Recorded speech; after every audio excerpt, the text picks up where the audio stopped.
اللہ نے فرمایا ہاں، جو ذات پہلی مرتبہ پیدا کر سکتی ہے وہ دوبارہ بھی اٹھا سکتی ہے۔ پھر دعا مانگی کہ یا اللہ میری قوم نے میری تکذیب کی ہے، ان کے خلاف میری مدد کیجئے۔ تو اللہ تبارک و تعالیٰ نے ان کی مدد کی اور قوم ہلاک ہو گئی، اور انبیاء اپنے اپنے مشن میں کامیاب ہو گئے۔ حضرت موسیٰ اور ہارون کا ذکر بھی ہوا کہ ان کو فرعون کی طرف بھیجا گیا، فرعون نے تکبر کیا تو ان دو نبیوں نے انہیں اللہ کی توحید کی دعوت دی، لیکن انہوں نے جھٹلا دیا تو اللہ نے ان کو ہلاک کر دیا۔ رکوع نمبر 4 میں اللہ تبارک و تعالیٰ نے انبیاء سے ایک خطاب کا ذکر کیا ہے کہ ہم نے سارے رسولوں کو ایک بات کہی تھی کہ پاکیزہ چیزیں کھاؤ اور نیک کام کرو۔ اس رزق حلال کا عمل صالح کے ساتھ بڑا تعلق ہے جی۔ جب رزق حلال ہوتا ہے تو عمل بھی اچھے انسان کرتا ہے، اور اگر رزق حرام ہو تو نیکی کی توفیق دل سے نکل جاتی ہے۔ اللہ فرماتے ہیں کہ یہ ایک نبیوں کی جماعت ہے جن کا ذکر ہم نے کیا ہے، لیکن ایک عقیدہ ذہن میں رکھو کہ رب میں ہوں، میرے سوا کوئی رب نہیں ہے۔ جو لوگ اللہ کے ساتھ اوروں کو شریک بناتے ہیں تو وہ آخرت میں خسارے کے اندر مبتلا ہونے والے ہیں۔ اس کے مقابلے میں وہ لوگ جو اللہ سے ڈرنے والے ہیں، اپنے رب کی آیتوں پر ایمان لاتے ہیں، اپنے رب کے ساتھ کسی کو شریک نہیں کرتے، یہ لوگ ہیں جو آگے بڑھنے والے ہیں۔ اللہ تبارک و تعالیٰ ان کو آخرت میں بہت بڑا اجر عطا فرمائیں گے۔ اللہ فرماتے ہیں کہ جو لوگ نبیوں کی تعلیمات کو بھلا دیتے ہیں نا، ان کے دل فی غمرۃ من ھذا، وہ سرکشی میں ہیں، غفلت میں ہیں، اور بھی بڑے بڑے گندے کام کرتے ہیں، یہاں تک کہ جب ہم عذاب کا فیصلہ کرتے ہیں تو پکڑتے ہیں، اور پھر قوم چیخ و پکار کرتی ہے۔ اللہ کہتے ہیں اب چیخ و پکار کرنے کی کیا ضرورت ہے؟ میری آیتیں تم پر پڑھی نہیں جاتی تھیں، تم نے ان کا انکار کیا، غور و فکر نہیں کیا، یا تم نے کیا اپنے نبی کو نہیں پہچانا، یا تم یہ کہتے تھے کہ یہ پیغمبر اس کو جنون ہے، پاگل پنی ہے، نعوذ باللہ۔ تو جب ایسی باتیں کرو گے تو اللہ کا عذاب تو آئے گا۔ اللہ تبارک و تعالیٰ نے رکوع نمبر 5 میں اپنی قدرت کے دلائل ذکر کیے کہ وہی ذات ہے جس نے تمہارے لیے کان، آنکھیں، دل بنایا، زمین میں تمہیں پھیلا دیا، موت و حیات اسی کے ہاتھ میں ہے۔ یہ لوگ پہلے لوگوں کے طریقوں پر چل رہے ہیں، کہتے ہیں جب ہم مر جائیں گے، ہڈیاں ہو جائیں گی، کیا ہمیں دوبارہ اٹھایا جائے گا؟ یہ وعدہ تو ہم سے پہلے لوگوں کے ساتھ بھی ہوتا آ رہا ہے۔ اللہ فرماتے ہیں ہاں دوبارہ بھی اٹھائیں گے، دوبارہ تمہیں زندہ کریں گے۔ ذرا پوچھنا ان سے کہ زمین و آسمان کا رب کون ہے؟ تو یقیناً کہیں گے کہ اللہ ہے۔ حکومت کس کے ہاتھ میں ہے اور پناہ کون دیتا ہے؟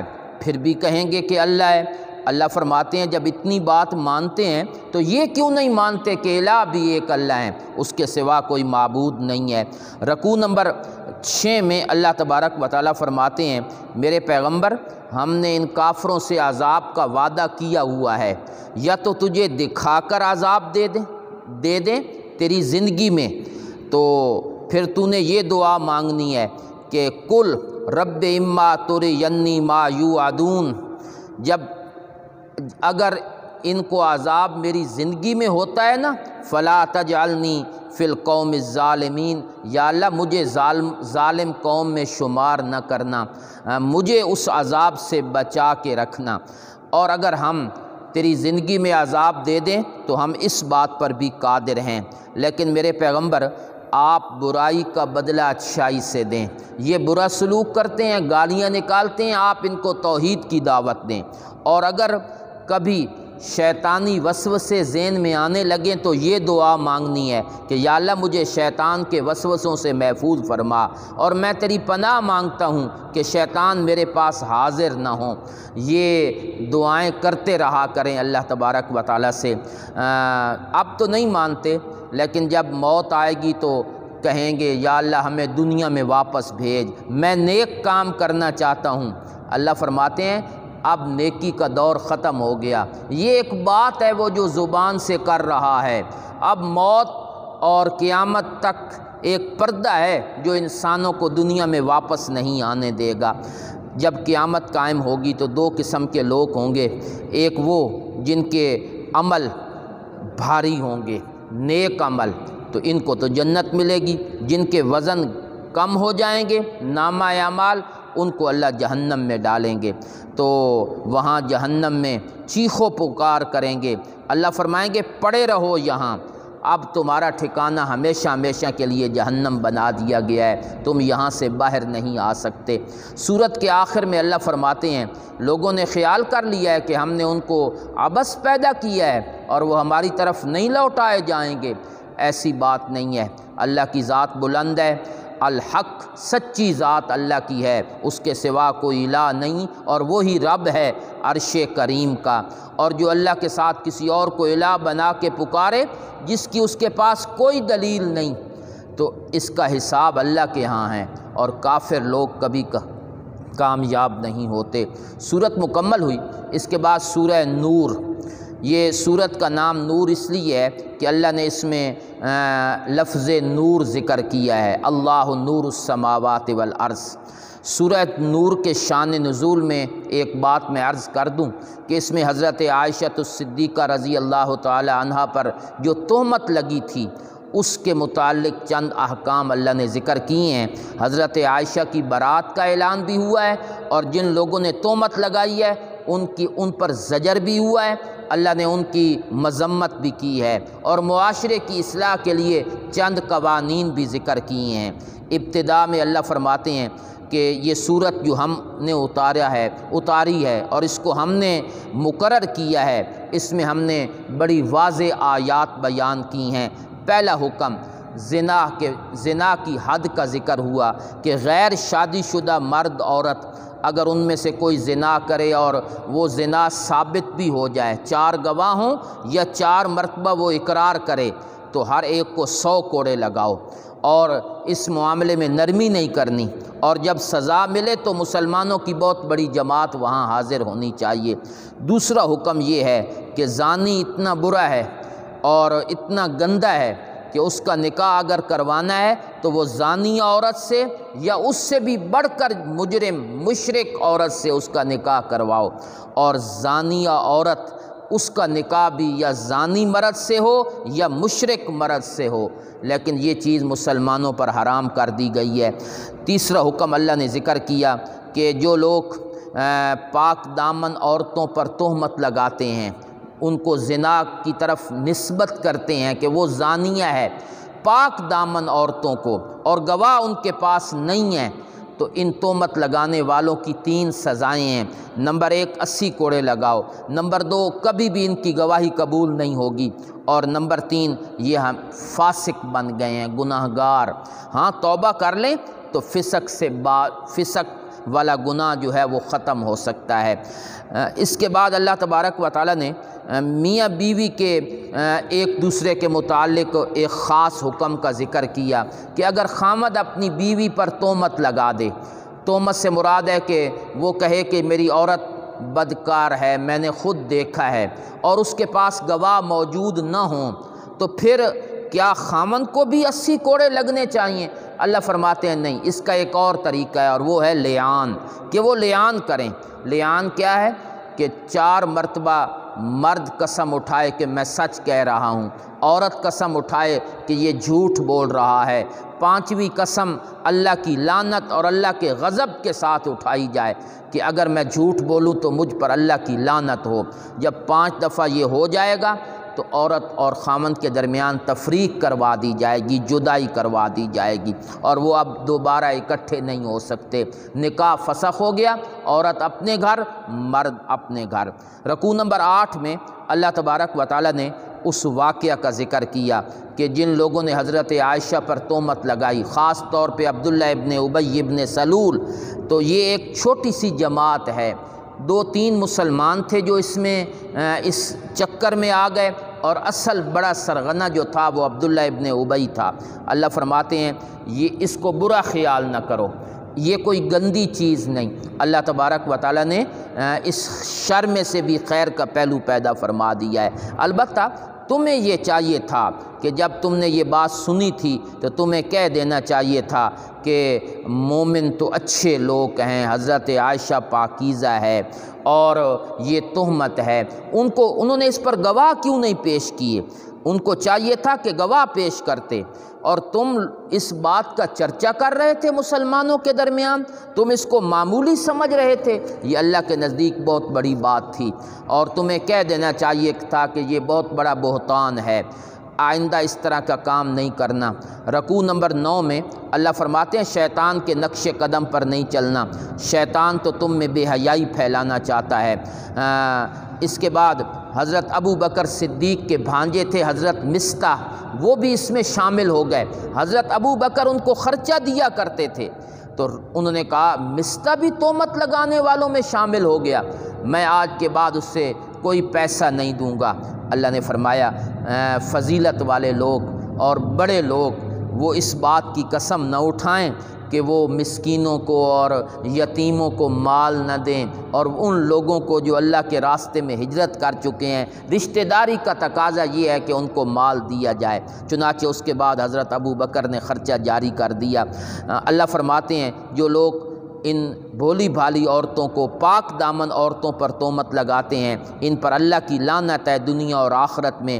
ان کے ہاتھ پاؤں اور ان کے زبانیں قیامت کے دن گواہی دیں گی جس جرم کے اندر وہ ملوث ہیں۔ پھر اللہ نے حضرت عائشہ کی پاکیزگی بیان کی کہ گندی عورتیں گندے مردوں کے لیے ہوتی ہیں، گندے مرد گندی عورتوں کے لیے ہوتے ہیں، اگر میرا نبی پاک ہے تو عائشہ کا دامن بھی گناہ سے پاک ہے۔ رکوع نمبر 10 میں اللہ تبارک و تعالیٰ نے کچھ قوانین بیان کیے کہ گھروں میں جب جانا ہے تو اجازت لے کر جانا ہے، بغیر اجازت کے داخل نہ ہوا کرو۔ پھر اللہ نے فرمایا کہ اپنی نگاہیں پست رکھو، ایمان والے مرد، ایمان والی عورتیں وہ بھی اپنی نگاہیں پست رکھیں، شرمگاہوں کی حفاظت کریں، اور عورتیں اپنی زینت، خوبصورتی، اس کے مقام وہ کسی کے سامنے ظاہر نہ کریں، اور اپنے دوپٹے اپنے سینوں پر لے لیا کریں، اور وہ جو محرم رشتے ہیں نا، خامد ہو گیا، ماں باپ ہو گئے، بیٹے ہو گئے، بھانجے بھتیجے ہو گئے، ان کے سامنے اگر چہرہ ظاہر ہو جائے تو کوئی حرج نہیں، ورنہ وہ اپنی پردے کا خوب لحاظ کریں۔ پھر اللہ نے فرمایا کہ جو غیر شادی شدہ ہیں ان کا نکاح کر دو، مناسب رشتہ ملے تاکہ معاشرے کے اندر برائی نہ پھیلے، اور جن کو نکاح کی طاقت نہیں وہ زندگی بچ بچ کے گزاریں اور اچھے طریقے سے زندگی بسر کریں۔ رکوع نمبر 11 میں اللہ تبارک و تعالیٰ نے اپنی توحید کا مسئلہ ذکر کیا کہ اللہ زمین و آسمان کا نور ہے، یعنی روشنی کرنے والے ہیں، پوری کائنات اللہ کے نور سے روشن ہے۔ اس کے نور کی مثال ایسے ہے جیسا کہ ایک مشکاتن، ایک طاقچہ جالا، اس میں ایک چراغ ہو، چراغ بھی شیشے میں ہو، شیشہ بھی ستارے کی طرح چمکنے والا ہو، اور اس میں تیل جو ہے وہ زیتون کا ہو، اور اتنا اچھا تیل ہو کہ آگ لگانے سے ہی وہ روشن ہو جاتا ہے۔ تو آپ سمجھ لیں کہ وہ کتنی روشنی ہوگی، تو جتنی روشنی اس چراغ میں ہوتی ہے اور وہ چمکتا ہے، اسی طرح کائنات کا ذرہ ذرہ میرے رب کے نور سے چمک رہا ہے۔ تو اللہ تبارک و تعالیٰ نے ان لوگوں کا ذکر کیا کہ جو لوگ اللہ کی مساجد کو آباد کرتے ہیں، نماز قائم کرتے ہیں، تجارت کاروبار ان کو اللہ کے ذکر سے نہیں روکتا۔ اس کے مقابلے میں کافروں کے اعمال کا ذکر ہوا کہ وہ تو ان کے اعمال تو برباد ہیں، وہ تو کوئی عمل بھی قیامت کے دن ان کا قابل قبول نہیں ہوگا، کیونکہ ایمان کی قبولیت عمل کی قبولیت کی شرط ایمان ہے، اور وہ ان میں موجود نہیں ہے۔ رکوع نمبر 12 میں اللہ تبارک و تعالیٰ نے اپنی قدرت کے دلائل ذکر کیے کہ دیکھتے نہیں ہو کہ اللہ کے لیے پاکی بیان کرتی ہے ہر وہ چیز جو آسمان و زمین میں ہے، پرندے بھی اللہ ہی ہے جو بادلوں کو اٹھا کے لاتا ہے، پھر دنیا کے اندر اس کو پھیلاتا ہے۔ اللہ نے چوپائے پیدا کیے، کچھ وہ ہیں جو پیٹ کے بل چلتے ہیں، کچھ وہ ہیں جو 2 پاؤں پہ، کچھ وہ ہیں جو 4 پاؤں پہ چلتے ہیں، تو یہ اللہ کی قدرت کی نشانیاں ہیں۔ رکوع نمبر 13 میں اللہ تبارک و تعالیٰ فرماتے ہیں کہ مومن وہ ہیں، کہ جب ان کو اللہ اور اس کے رسول کی طرف بلایا جاتا ہے وہ کہتے ہیں سمعنا و اطعنا، ہم نے سنا اور بات مانتے بھی ہیں۔ اس کے مقابلے میں منافق ہیں جو قسمیں تو اٹھاتے ہیں لیکن اللہ کی بات کو تسلیم کرنے کے لیے تیار نہیں ہیں۔ پھر اللہ نے صحابہ کے ساتھ کیے ہوئے اس وعدے کا ذکر کیا کہ جو لوگ ایمان لائے ہیں، عمل صالح کیے ہیں، ہم ان کو زمین میں خلیفہ بنائیں گے اور ان کو زمین میں قدرت عطا کریں گے، ان کے دین کو مضبوط کریں گے، اللہ خوف کے بعد امن پیدا کریں گے۔ رکوع نمبر 14 میں اللہ فرماتے ہیں کہ ایمان والو کہ جب تم گھروں میں آؤ تو اجازت تمہارے گھروں میں اگر کوئی آنے لگے تو اجازت مانگ کے آئے، چاہے وہ چھوٹے بچے ہی کیوں نہ ہوں۔ 3 اوقات میں اجازت لینا ضروری ہے، فجر سے پہلے، جب دوپہر کا وقت ہو اور عشاء کے بعد۔ ان اوقات میں بندہ عموماً تنہا ہوتا ہے، تو اس لیے یہاں اگر بچے بھی گھر میں آئیں تو اجازت لے کر آئیں۔ تو یہ اجازت کا ایک قانون اللہ نے ذکر فرما دیا۔ جو بہت بوڑھی عورتیں ہیں جن کے اندر خواہشات ختم ہو گئی ہیں، اللہ فرماتے ہیں اگر وہ گھروں میں غیر ضروری کپڑے اتار کے بھی رکھیں تو کوئی حرج نہیں ہے۔ تو اس میں اللہ تبارک و تعالیٰ نے تھوڑی سی تخفیف پیدا کر دی ہے۔ رکوع نمبر 15 میں اللہ فرماتے ہیں کہ مومن مرد وہ ہیں، ایمان والے وہ ہیں جو اللہ اور اس کے رسول پہ ایمان لاتے ہیں، جب پیغمبر کے ساتھ ہوتے ہیں کسی میٹنگ یا مشورے میں تو اس وقت تک نہیں جاتے جب تک کہ اجازت نہ لیں۔ پھر اللہ نے اپنے نبی کی ایک حیثیت کا ذکر کیا کہ نبی اور پیغمبر اور رسول اس کے بلانے کو اس طرح نہ سمجھا کرو جس طرح آپس میں ایک دوسرے کو بلانا ہے۔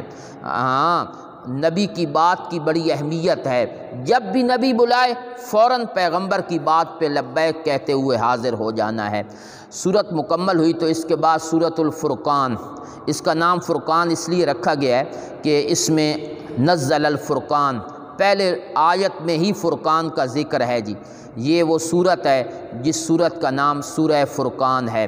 اللہ اس کو شروع کرتے ہیں کہ برکت والی ہے وہ ذات جس نے فرقان نازل کی اپنی بندے پر تاکہ جہان والوں کے لیے ڈرانے والا بن جائے۔ فرقان سے مراد ہے قرآن جو حق اور باطل کے درمیان فرق کرنے والا ہے۔